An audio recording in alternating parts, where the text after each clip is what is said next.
Deep in the heart of the Pacific, thousands of miles from the nearest friendly port, a ghost is screaming across the radio waves. It isn't a distress signal, though by every law of naval architecture, it should be. To the watch officers of the United States Navy's 7th Fleet, the rhythmic blip on their radar screens is a defiance of physical reality. A 1,500-ton frigate is doing the impossible, cutting through mountainous swells with a stubbornness that ignores every engineering model held in the archives of the Pentagon. This is the IRIS Dena. She is a ship that, according to Western intelligence, should have already suffered a catastrophic hull failure. She is small, built from the scavenged and reverse-engineered blueprints of a bygone era, and operating under the most suffocating sanctions in history. Yet, she is executing a mission so audacious that the world's most powerful navies are holding their breath, waiting for the sound of tearing steel and the inevitable silence of a sunken wreck.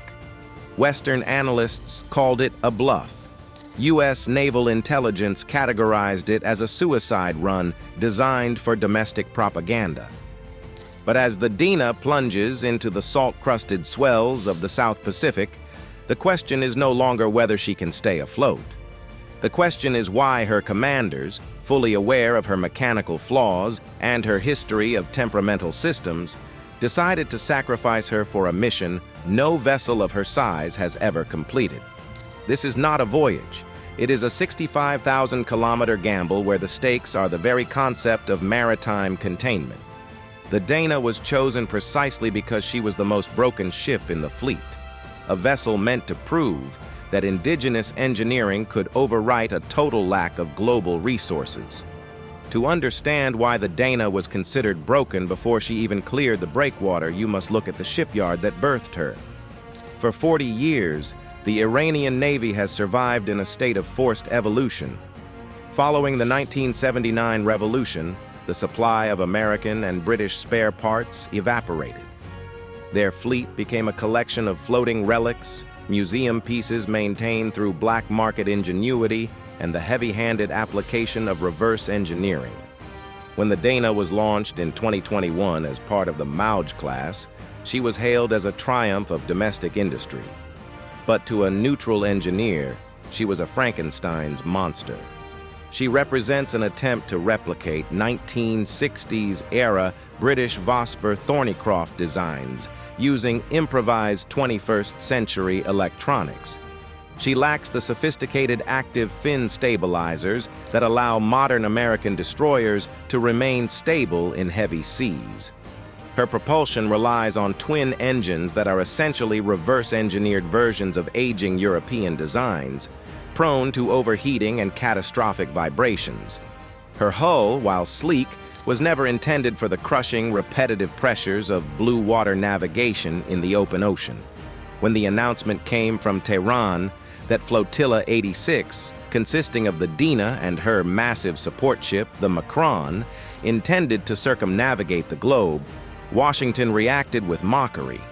The math didn't work. The Dena is a coastal defense vessel, barely 95 meters long, with a displacement that makes her a featherweight in the deep Pacific. Sending a ship of this class across the vastness of the ocean is like trying to drive a basic commuter car across the Sahara.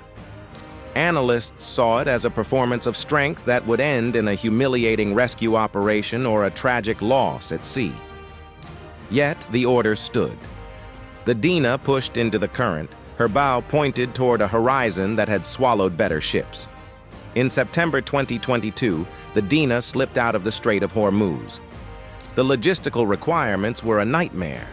This was a ship that required constant mechanical attention, sailing into an ocean where she had no allies, no refueling stations, and no safe harbors. She was shadowed by the Macron, a 121,000-ton converted oil tanker acting as a floating forward base. The Macron carried the fuel, food, and the heavy machine shops necessary to keep the Dena's small frame from falling apart. As they bypassed the coast of Australia, the U.S. Navy's presence became a constant shadow. P-8. Poseidon maritime patrol aircraft circled overhead, their sensors recording the acoustic signature of the Dena's struggling turbines. From the decks of Western destroyers, officers watched the Dena's waterline through high-powered optics, looking for the telltale signs of failure. They were waiting for the oil slick, the slight list to port, or the plume of black smoke that would signal a seized engine. The collective expectation was a radio call on Channel 16, a plea for assistance that would provide the ultimate propaganda. Victory for the West. But the call never came. The Dena moved with a rhythmic persistence that began to unnerve her observers. She crossed the Indonesian archipelago and entered the deep Pacific. For a ship of the Dena's size, the Pacific is an adversary. The waves reach the height of 4-story buildings. Without active stabilizers, the ship rolls violently, often reaching angles that threaten to capsize a lesser vessel. Inside the hull, the crew lived in a state of constant motion, their bodies bruised by the rolling deck, their ears filled with the groaning of stressed metal. Every pipe that burst and every circuit that fried was repaired in the dark, in the heat of an engine room that reached staggering temperatures. The sailors were the life support system for a machine that was being pushed far beyond its design limits. Every nautical mile was a battle against physics. The Dena's indigenous combat management system and her ASR 3D phased array radar were being tested in an environment they were never built for. The salt air corroded delicate sensors, and the constant vibration of the hull threatened to shake the electronic internal systems into obsolescence. By early 2023, the Dena hit the roaring 40s, the violent wind-swept latitudes of the southern hemisphere. This is where the ocean becomes a graveyard. Communication went silent. For days, Western intelligence lost the ship in a massive storm system. Analysts prepared the narrative of her loss, imagining the headlines of Iranian hubris. But the satellite pings returned. The Dena had emerged from the mist, her systems still humming. She wasn't heading home. She turned her bow toward Chile, positioning herself for the most controversial leg of her journey, the Panama Canal. The diplomatic world didn't just react, it caught fire. In Washington, the State Department scrambled, firing off urgent cables to every capital city in the Western Hemisphere. The message was blunt. Any nation that provided a pier, a fuel line, or even a crate of fresh water to Flotilla 86 would face the full weight of American secondary sanctions. This was no longer a naval exercise. It was a siege on the high seas. The Dena was now a political pariah, cutting through the waves of the American backyard. On board, the situation was reaching a breaking point. The hull was shedding its paint in massive, rusted flakes. The desalination plants were failing, forcing the crew to ration water under the relentless heat. Every bolt in the engine room seemed to vibrate with a different frequency of exhaustion. Sleep was a luxury the crew could no longer afford. On the horizon, the gray silhouettes of U.S. destroyers remained constant, silent, predatory shadows that never closed the distance but never disappeared. They were trapped between the crushing indifference of the ocean and the active hostility of the world's most powerful navy. The ship was broken by every Western standard. Her sensors were flickering, her pumps were working overtime to keep the bilge dry, and her structural integrity was being tested by metal fatigue in every weld. To any sane observer, this was the moment to strike the colors. But the Dena didn't slow down. She drifted toward the Panama Canal like a dare. This was the pivot point. The mission ceased to be about maritime endurance and transformed into a brutal game of asymmetric diplomacy. The Dena was no longer just a frigate. She was a test of sovereignty. Iran was betting that the hunger of the global South for a multipolar world would outweigh their fear of American retribution. They were looking for one crack in the wall of containment. The world expected the Dena to fail because they viewed her as a traditional warship. They missed the point. The Dena was a weapon of perception. Her perceived weakness was her greatest strength. By sending their most vulnerable and sanctioned vessel around the globe, Iran delivered a message. You do not need Western technology or Western permission to project power. When Brazil ignored the pleas of the White House and allowed the Dena to dock in Rio de Janeiro, the mission's true objective was revealed. Iranian boots were on the ground in a major South American port after crossing the very oceans the U.S. Navy claimed to own. But there was a deeper secret hidden within the Dena's battered hull.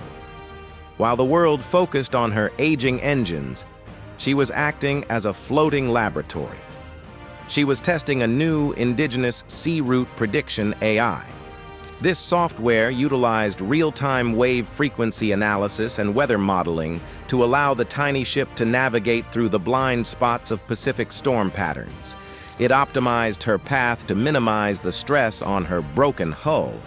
The ship was a Trojan horse, proving that the strategy of maritime containment had failed. By the time the Dena returned to Bandar Abbas in May 2023, she had covered 65,000 kilometers without a catastrophic failure. She had been around the world and back, proving that even a vessel built in total isolation can reach the other side of the planet and look its rivals in the eye. The IRIS Dena rests in her harbor now, her hull scarred by salt and her engines finally silent. But her wake hasn't settled.